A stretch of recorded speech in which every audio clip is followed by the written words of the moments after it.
There's a lot of days where you want to just give up. But they say that persistence and tenacity will beat talent any day. And that's so true. Every single day, when you're faced with a challenge and you don't want to keep going, when you do and you persevere, not only does it feel good, but it's also ultimately like leading you to your destiny. I'm a huge believer in fate, but also in creating your own luck, right? So you're on this path, but you also have to keep walking on it, right? To get to where you want to be. Absolutely. I love that. You build your own luck. Yes, always. 1,000% agree with that. Welcome to episode 2 of Behind the Lens of Miami Real Estate. I am your host, Roberto Portal, founder and creative producer of 97 Brickell. And today I have a very special treat for you guys. Joining me is Katya Demina, co-founder of Profile Miami and agent with the Eklund Gomes team at Douglas Elliman.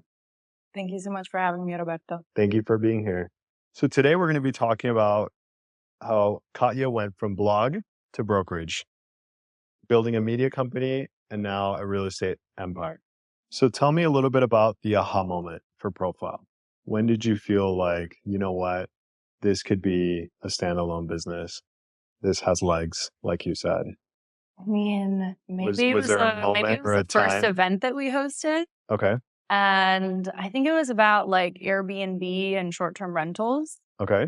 We got somebody from Airbnb, we had somebody from Tesla, and we had hundreds of people show up. And we were like, this was a free event, right? We just did it for the sake of doing it. We wanted to put people together. We wanted to share our, expertise in the space.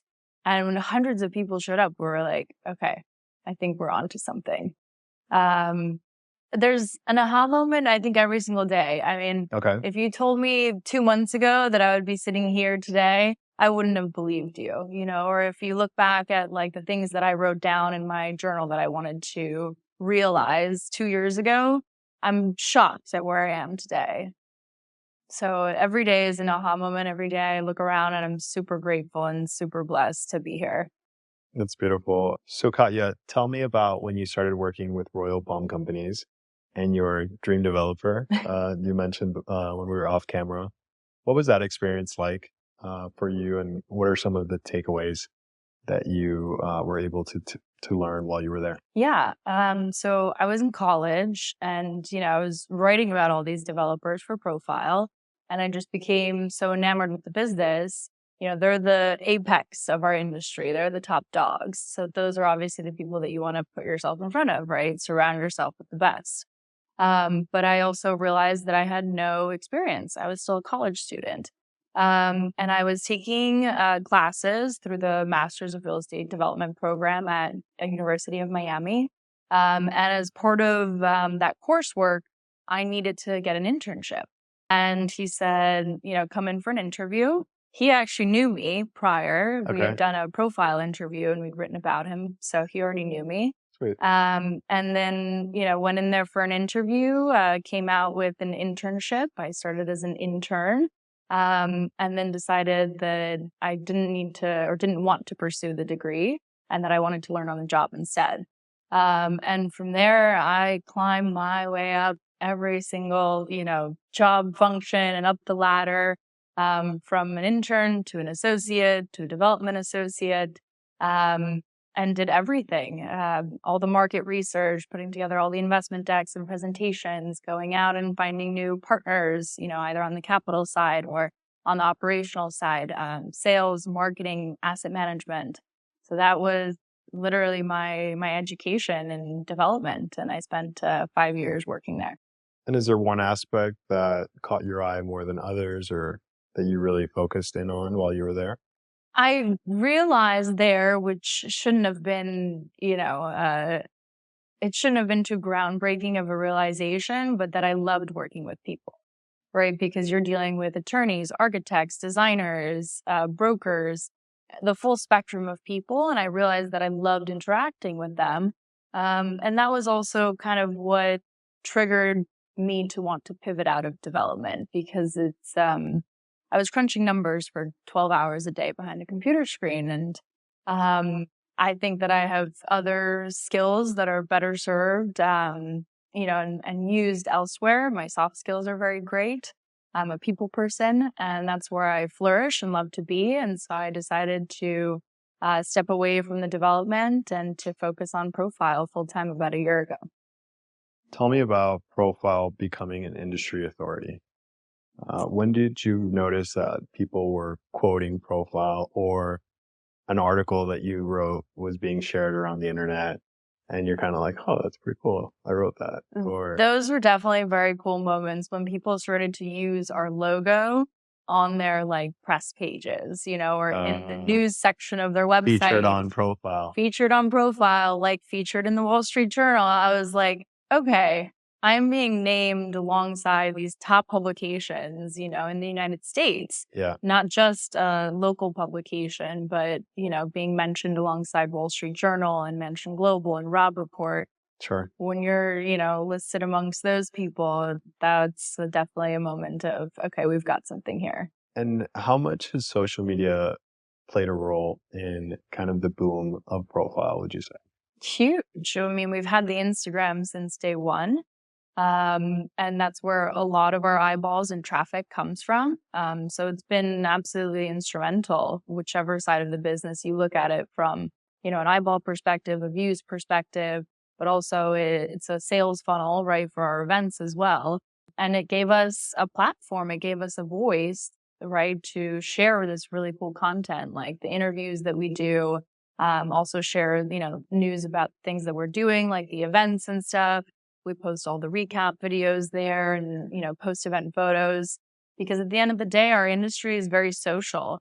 And this is it's like a business card of the who's who, that's in our rooms, the who's who of the people that we bring together. So it's really cool to see that kind of all in one place.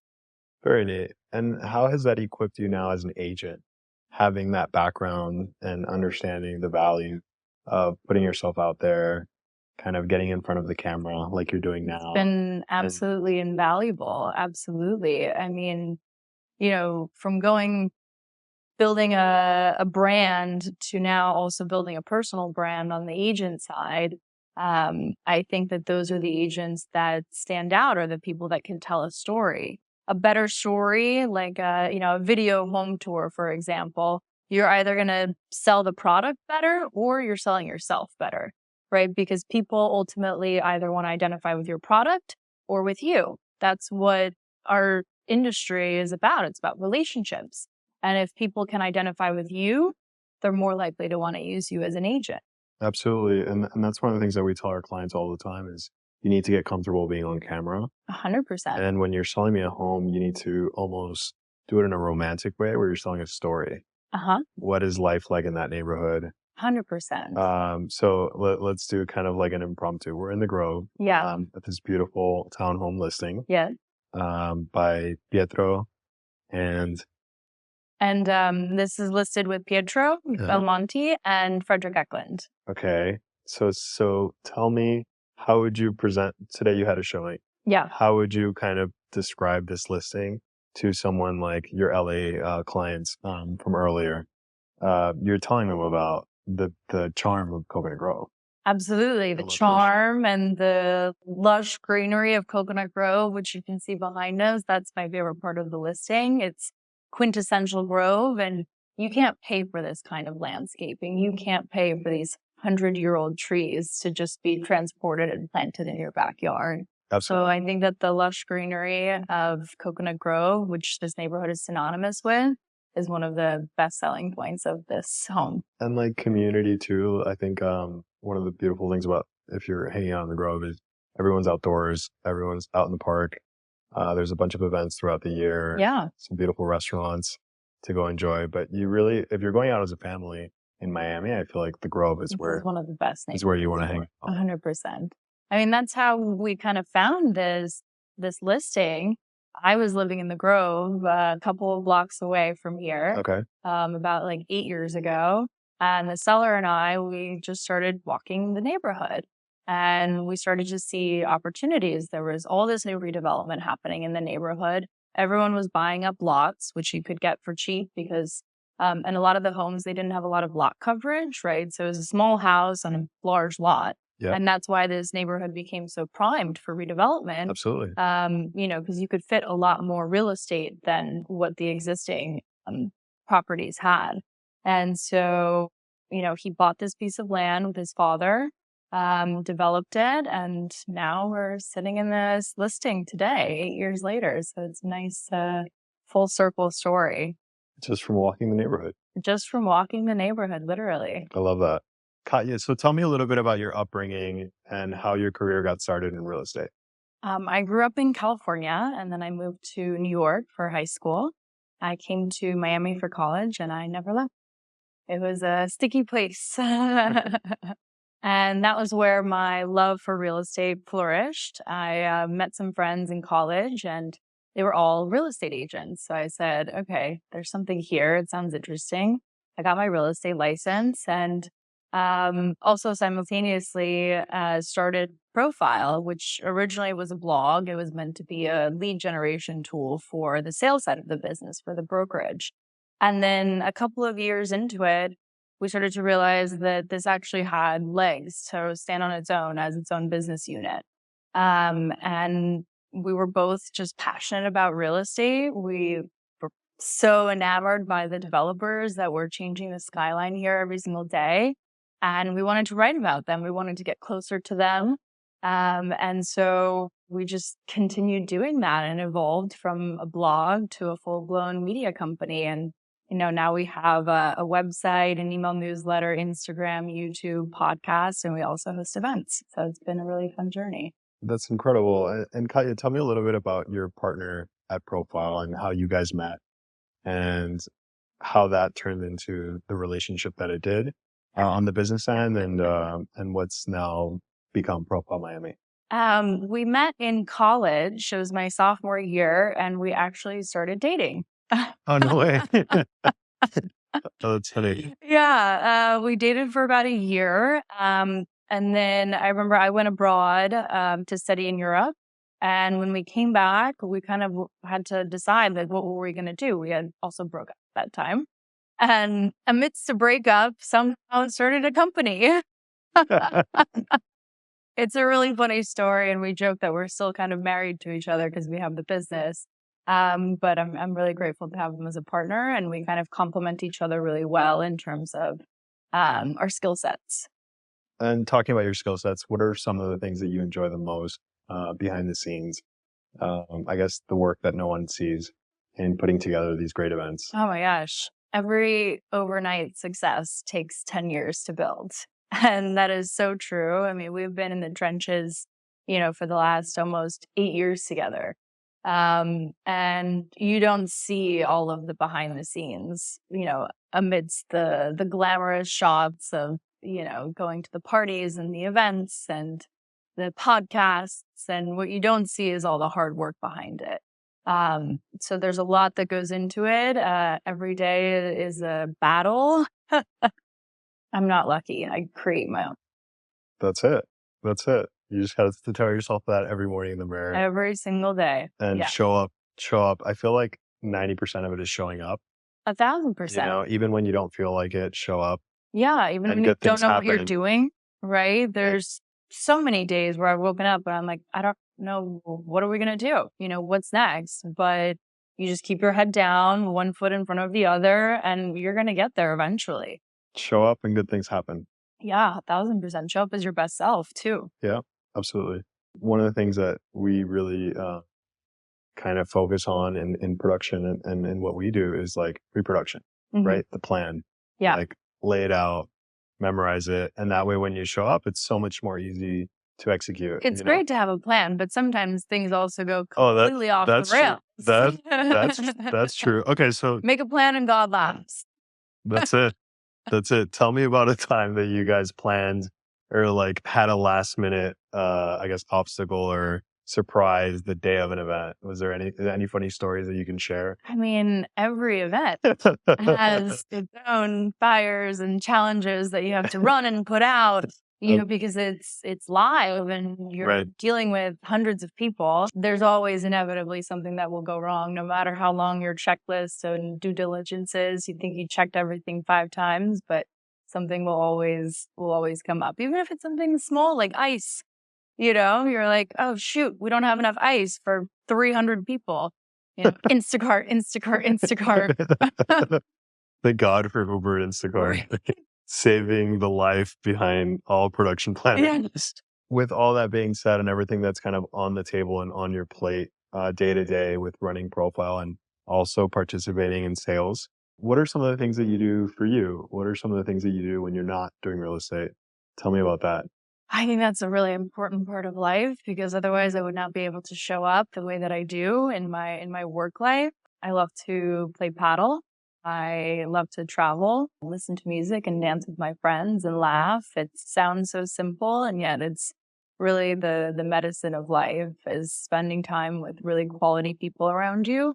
My parents are not here. My family's in Moscow. So I've had to create and build my own community here. Maybe that's why I ended up in the events world, is creating a little community of people around me, of like-minded individuals. Katya, so tell me what's next for you and also what can we expect coming soon with Profile Miami? So we have an exciting event coming up. It's our State of the Market event in April, which will be 2 panels, about 10 panelists, expecting about 400 people. So that will be really exciting. It's one of our biggest events of the year. And then we're also expanding into New York this year. Amazing. That's really exciting to finally have that market again and be able to cross-pollinate between the two. So I'm really excited about that. And then maybe another city in the works very soon. And is there a launch for New York? Is there an event that you guys are planning? How are you kicking in the door? Not yet, but I will keep you posted. Okay, excellent. Excellent. And then what's next for you personally? Definitely that happy hour at Mr. C. I'm really looking forward to that. And then I also have a trip coming up to Japan in March, which I'm really excited about. And a lot of paddle. And a lot of paddle, obviously. We already got the skiing out of the way this season. There you go. Katya, what do you feel are the biggest challenges in Miami's real estate market? I'm going to take a personal angle with that one and say that one of the biggest challenges working at least in the development and on the commercial real estate side of the business was being a woman and being the youngest woman. I can't tell you how many times there was some kind of disparaging comment made or just an offhand comment made, about my looks or, oh, she's the prettiest, put her on the Zoom call, and it left me asking, like, what is my value? Is it my pretty face or is it, my inherent qualities and my intelligence and my tenacity? That was something that I struggled with for a really long time. And there weren't any, female mentors really in the space either for me to turn to. I mean, if you looked at, the table around us, I was literally the only woman. And it was hard, I felt like, to get people to take me seriously. Again, it was what you get at face value versus everything else under the surface. And so that was something that I struggled with for a while. And I think that the way that I cured that was by surrounding myself with really incredible and inspiring women. And it doesn't necessarily have to be, in your industry or in your niche, which is ideal. But now I feel like I, gain so much inspiration from these women around me. And I'm super, super grateful to call them friends and mentors and eventually business partners. Well, first of all, thank you for being vulnerable. I believe in being authentic, right? I think that was also something I learned was leaving the development world, where we were constantly in blue suits and grays and blacks, which I am today too.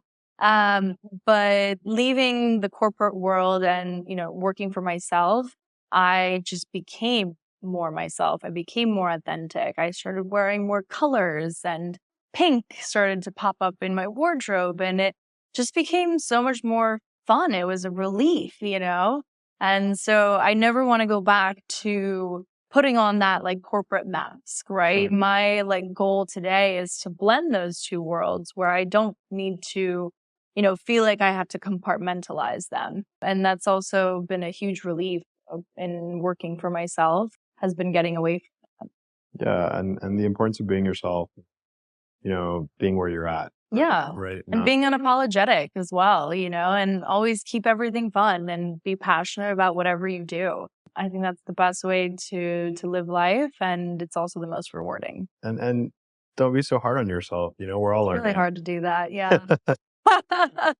Especially when you're like a perfectionist and you come from a Russian background, where everything has to be exactly as it should. It's always hard not to beat yourself up, but that's also like a piece of advice that I've learned is just do it. Don't be scared. Just do it, and you'll see and you'll reap the rewards later, but it's better to do something than to stagnate and do nothing. Absolutely. And I think that's a good segue. What advice do you have for young professionals looking to blend media, marketing, and real estate? Oh, just do it. Yeah, same advice, because yourself. With all, especially on all the media side of things and like content creation, making the reels, it can be overwhelming. Just put it out. Yeah, just put it out. Just do it. It doesn't matter how low quality the video is. They'll get better eventually, but you have to do the first one to know what to do right in the next one. Or outsource it to somebody like you. Sure. And look, we've worked with so many agents and my team can attest to this too, that, starting out, they're super nervous on camera. And then when we wrap, they're like, hey, you know what? I'm kind of glad that I did that. I know, you always sound a little bit different in the beginning of the interview. You're like a little bit shaky. You're like, oh shoot, is that really what I sound like? And then by the end, you kind of forget that fear and you put it off to the side. Yeah. And just do it. Yeah. Where do you see the future of real estate media heading? Oh, that's an interesting question. I think more storytelling for sure. People are going to focus more on their personal brands, I think, especially on the agent side of the business. And also I think that for a long time now, there's been a push in the lifestyle direction, right? People want to see who you hang out with. Where do you spend your time? That gives them an idea of kind of the caliber of people that you surround yourself with, but also they can identify with you and relate to you better if they know that you do the same things as them, play the same sports, hang out in the same circles. That creates a sense of trust already. You're more likely to get a client out of a friend than you are a stranger sometimes. It depends how many competing interests there are. So, okay, speaking of the sales side, why did you choose Eklund, Gomes, and Douglas Elliman out of so many brokerages and so many luxury brokerages in our market? What made you identify and relate to the team there and to the broker? The same way almost that I started looking at, the different developers to work for, I put together a list of the best sales teams in Miami. It was also a super exciting opportunity because Frederick had just moved down here. And I've always said that I want to work with the best. And I had a list of maybe 3 teams that I would want to work for. A lot of them tended to be with Douglas Elliman because I do think that Douglas Elliman has branded itself as one of the top, if not the top, luxury broker in the United States. But also our team specifically focuses on new development. And that was the niche that I knew the best. Working on, the sales and marketing side and leading all of those efforts at RPC gave me so much insight into the sales side of the business and those relationships with the developers, which is, ultimately what you want. I don't want to go out and find a $4 million listing. I want to find the whole entire building and bring that in as a listing to the team. And so that's where my efforts are focused. That's incredible. And I feel like part of that is attributed to your start at Royal Palm and 100% looking at the bigger being able to speak developer is a big leg up, especially in the brokerage world. We have the largest association of brokers here in Miami. So I never wanted to just go into sales without having that or without having some kind of competitive advantage. And the development world, I think, gave me all of that and more. And also just knowing the right people. I mean, ultimately, I was introduced to Frederick through a friend, and that was how that relationship started. It was a client of his. Yep. And my relationships have gotten me everywhere in life. I've never been that type of person who can just apply for a job and get it. I feel like I tend to like turn those opportunities away when I do it the traditional way.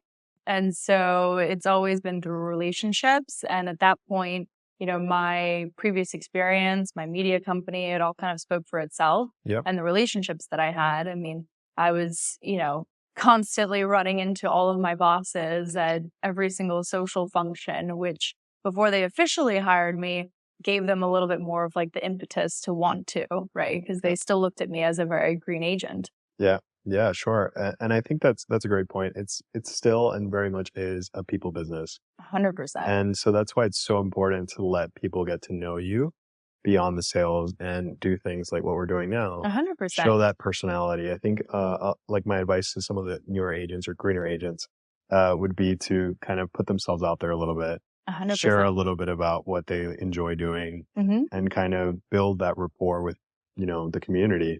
Build rapport, build trust, right? You want somebody that's going to go up to bat for you. Yep. You want somebody that's going to negotiate the best deals, somebody who's going to be aggressive, somebody who's going to be timely, in their response to you, and, who's going to get the job done ultimately. Tell me about this new Miami that we're in. We've both been here a long time and we've kind of seen this evolution the last 5 years. What's the appetite? What are buyers looking for? So that's an interesting question. If you look at migration patterns, typically people are seeking places with a higher quality of life with a lower cost of living, right? Which is the exact opposite of what's going on. It's not the case here, folks. People are literally here chasing a lifestyle and the weather and a higher quality of life than the places that they're coming from, like Sure. New York City or California.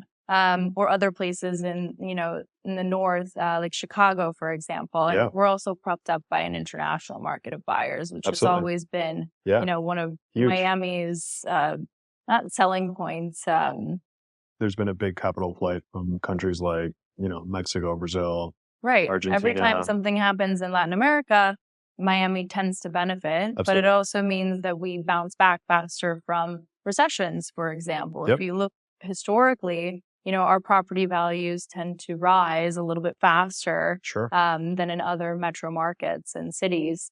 Miami is a really exciting place to be. I think that the part of the market that, I see a lot of activity in is the call it like the $4 million mark, because those are the people that are, going to be eventually moving down, for example, like Citadel and all these big hedge funds are coming. Yeah. And those are people that are very affluent and they can afford, whatever properties they want.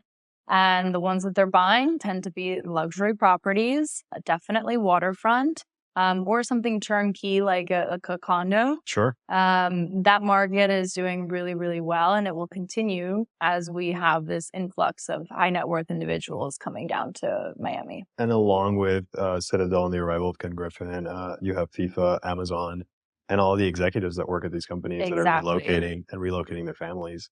And you know where they all want to be? Next to the schools. Yep.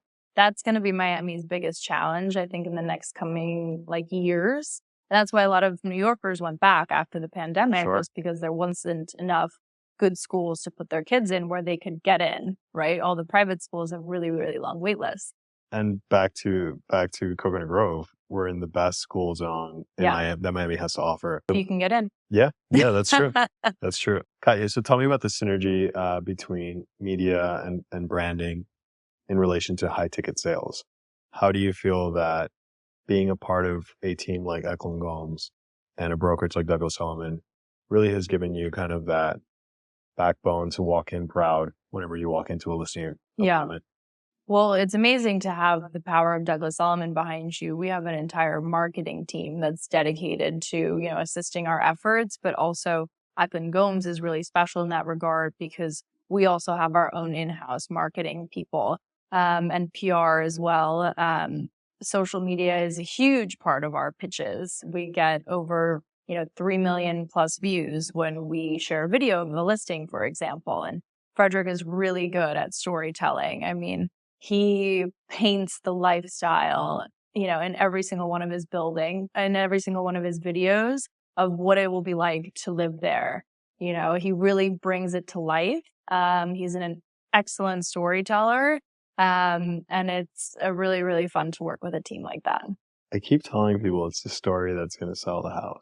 100%. You have to come up with this magical world. You have to that paint the you can be a picture. part If of. you walk people into a white box, they can't envision it. Sure. You need to paint a picture, and then once people envision themselves in it, it's a little bit harder to leave. Yeah, absolutely. And now I kind of want to talk a little bit more about where we are, right? Tell me a little bit more about this townhome and the vision behind these new townhomes. Who are the ideal buyers, do you feel? Definitely, I think a family, somebody that's just starting out. Maybe they have 1 or 2 kids. This is a 3-bedroom, so it's perfect for a family. And I think it's somebody who is up and coming and, just starting their journey here in Miami. Maybe they just moved from LA or from New York. And it's somebody who wants to plant roots here, right? Somebody who wants to be part of this community and all the wonderful things that it has to offer, whether it's, biking to Coconut Grove and getting dinner there with the family, or being in close proximity to really amazing schools.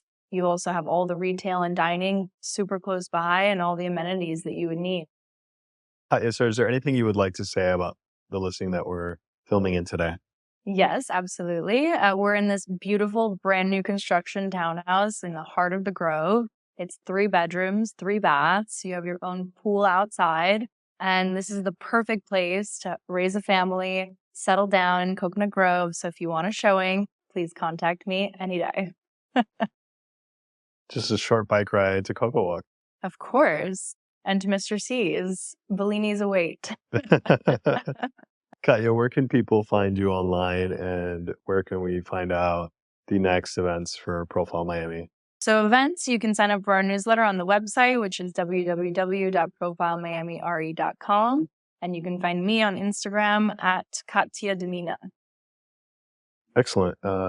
Well, that about wraps up our episode. You can find us at 97brickell.com. We just launched our new website. Katya, thank you so much for being here. Thank you so much, Roberto, for having me. I had a great time and thank you again. And cut.